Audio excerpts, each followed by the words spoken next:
सीतापुर नाम के गांव में लोग बहुत हंसी खुशी रहा करते थे। उस गांव में एक बहुत गरीब परिवार रहता था। उस परिवार में मोहन, उसकी बीवी लता और उनका 8 साल का बेटा चीकू रहते थे। मोहन को पीने की बहुत बुरी आदत थी। वो सुबह शाम बस शराब पीता और जुआ खेलता रहता था। मोहन की एक छोटी सी किराने की दुकान थी। मोहन कभी भी उस दुकान को ठीक तरीके से नहीं चलाता था और जितना भी थोड़ा बहुत उस दुकान से कमाता था वो सारी कमाई शराब पीने और जुआ खेलने में उड़ा देता था। वो रोज शराब पीकर लता को मारता था और उसे घर चलाने के लिए कोई पैसे नहीं देता था। एक रात लता और चीकू भूखे बैठे थे क्योंकि घर में खाने के लिए कुछ नहीं था। वो देर तक मोहन का इंतजार करते रहे। अचानक दरवाजे पर खटखटाने की आवाज आती है। माँ, लगता है पापा आ गए। वो जरूर हमारे लिए कुछ खाने को लाए होंगे। हाँ बेटा, अब हम सब मिलकर पेट भरकर खाना खाएंगे। लता जल्दी से दरवाजा खोलने जाती है। जैसे ही वो दरवाजा खोलती है तो देखती है कि मोहन के दोस्त मोहन को पकड़कर खड़े हैं और मोहन नशे की हालत में है। अरे भैया, इतनी रात को आप लोग? अरे भाभी जी, क्या बताएं, आज तो मोहन ने हद ही कर दी। इतनी शराब पी रखी थी कि इसे इतना भी होश नहीं था कि ये कहाँ पड़ा है। हम इसे चौराहे पर से उठा कर लाए हैं। अगर कोई गाड़ी वाला कुचल जाता तो बताओ, आप लोगों की तो जिंदगी खराब हो जाती। हाँ भाभी जी, बस आप लोगों का सोचकर हम इसे यहाँ ले आए, वरना तो इसका सबके साथ ऐसा व्यवहार है कि कोई इसकी मदद ना करे। मोहन के दोस्त मोहन को कमरे में ले जाकर लिटा देते हैं और वहाँ से चले जाते हैं। बेटा चीकू, आज हमें फिर से भूखा ही सोना पड़ेगा। मैं तेरे पापा के भरोसे तुझे और भूखा नहीं रख सकती। अब मुझे ही कुछ काम करना पड़ेगा। तू बस आज थोड़ी सी भूख बर्दाश्त कर ले। ठीक है माँ। चीकू और लता दूसरे कमरे में सोने चले जाते हैं। तभी मोहन नींद में बड़बड़ाने लगता है। थोड़ी देर बाद मोहन को होश आता है और वो खुद को अपने घर में पाता है। अरे ओ लता, कहाँ मर गई? मुझे बहुत तेज भूख लगी है, चल जल्दी से मेरे लिए खाना लेकर आ। लता बहुत गहरी नींद में सोई हुई होती है और उसे मोहन की आवाज सुनाई नहीं देती। मोहन 4-5 बार आवाज देता है पर लता नहीं उठती। मोहन गुस्से से लाल हो जाता है और कमरे में रखे एक मोटे से डंडे को उठाता है और दूसरे कमरे में जाता है जहां लता और चीकू सो रहे होते हैं। वो डंडे से लता को बुरी तरह पीटने लगता है। लता अचानक नींद से उठ खड़ी होती है। बचाओ बचाओ, मुझे मत मारो। मैंने क्या किया? मेरी क्या गलती है जो आप मुझे ऐसे बुरी तरह मार रहे हो? मैं आधे घंटे से आवाज दे रहा हूँ कि मुझे खाना दे दे और तू यहाँ घोड़े बेचकर सो रही है, हैं? ऊपर से मेरे साथ जुबान लड़ा रही है। मोहन लता को बहुत मारता है। आवाज सुनकर चीकू भी नींद से उठ जाता है। वो अपनी माँ को बचाने की बहुत कोशिश करता है पर मोहन किसी की नहीं सुनता और लता को बहुत मारता है। अगली सुबह जब लता उठती है तो उसे बाहर कुछ शोर सुनाई देता है। वो बाहर जाकर देखती है तो लोगों की भीड़ लगी होती है। लता पास जाती है और पूछती है, क्या हुआ रजनी भाभी? अरे तुम्हें नहीं पता क्या? क्या नहीं पता, बताओ क्या हुआ? यही कि चंपा के पति को कल रात एक चुड़ैल उठाकर ले गई। क्या? ये कैसी बातें कर रही हो भाभी आप? चुड़ैल वुड़ैल कुछ नहीं होता। आप भी किसी की बातों पर यकीन कर रहे हो। यकीन कैसे ना हो बहन, मैंने खुद अपनी आंखों से उस भयानक चुड़ैल को देखा है। उसके लंबे बाल, लंबे लंबे नाखून और दांत, उसकी लाल आंखें और डरावना चेहरा मैं कभी नहीं भूल सकती। जब मैं आधी रात को पानी पीने के लिए उठी तो थोड़ी ठंडक लेने के लिए खिड़की पर खड़ी हो गई थी और तभी मैंने देखा कि एक चुड़ैल चंपा के पति को हवा में उड़ाकर ले जा रही है। ऐसी बात है तो हमें संभल कर रहना होगा और शाम होते ही अपने घर के खिड़की दरवाजे बंद करने होंगे। अब बिल्कुल सही कहा लता भाभी आपने। सब अपने घर चले जाते हैं। लता भी काम ढूंढने निकल पड़ती है। वो घर घर जाकर काम मांगती है पर उसे कहीं काम नहीं मिलता। अंधेरा होने लगता है और आखिर में उसे सरपंच मिलता है। क्या हुआ लता, बड़ी परेशान दिख रही है? बस क्या बताऊं सरपंच जी, चीकू के पापा का तो सभी को पता है कि वो ठीक से कमाते तो है नहीं और जो कमाते हैं उसे दारू में उड़ा देते हैं।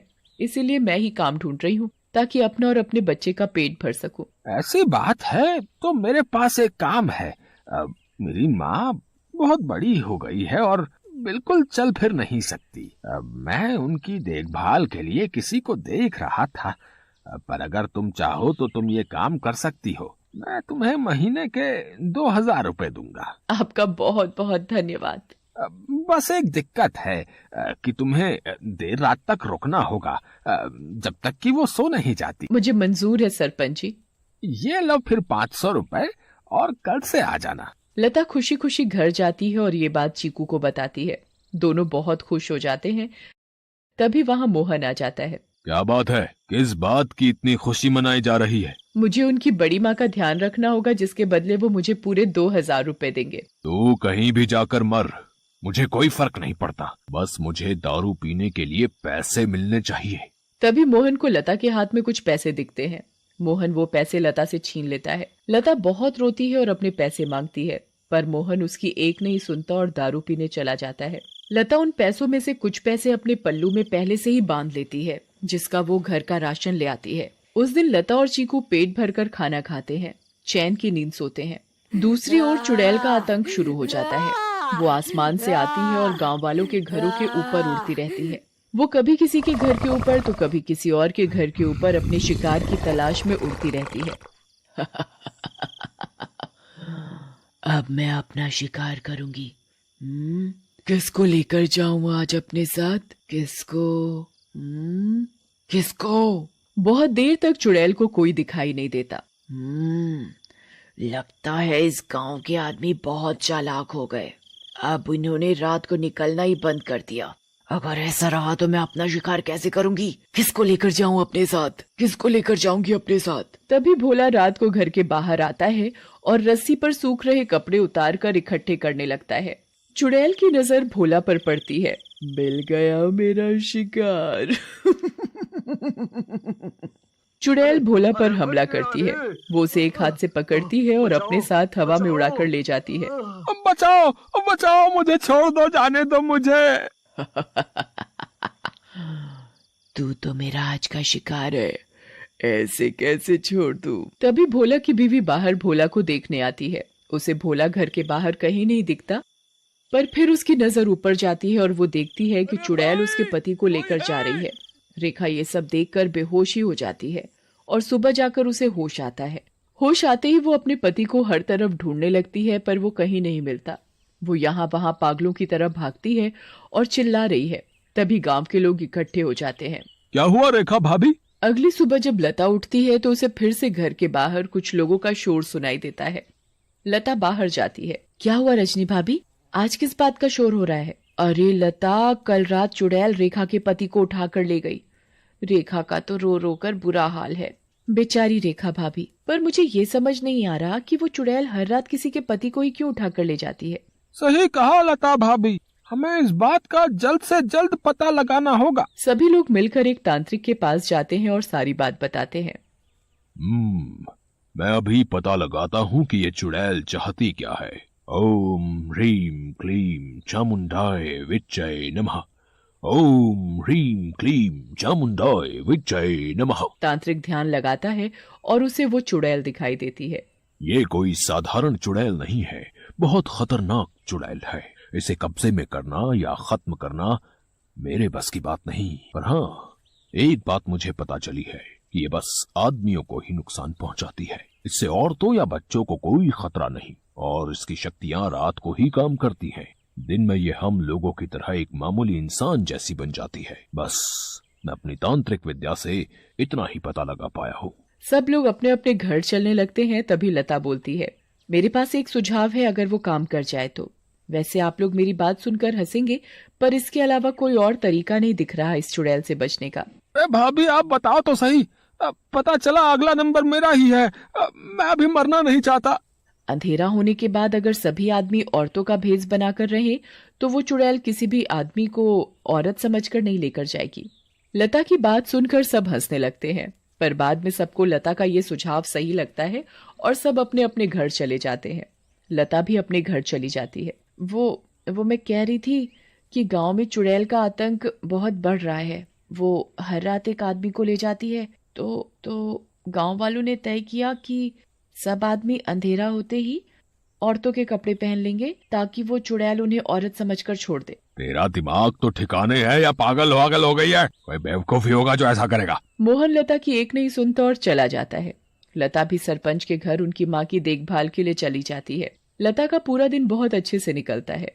फिर रात हो जाती है और लता अपने घर के लिए निकल पड़ती है। दूसरी ओर गांव के सभी आदमी अंधेरा होते ही औरतों का भेष बना लेते हैं। लता जब अपने घर वापस जा रही होती है तो उसे आसमान से चुड़ैल आती दिखती है।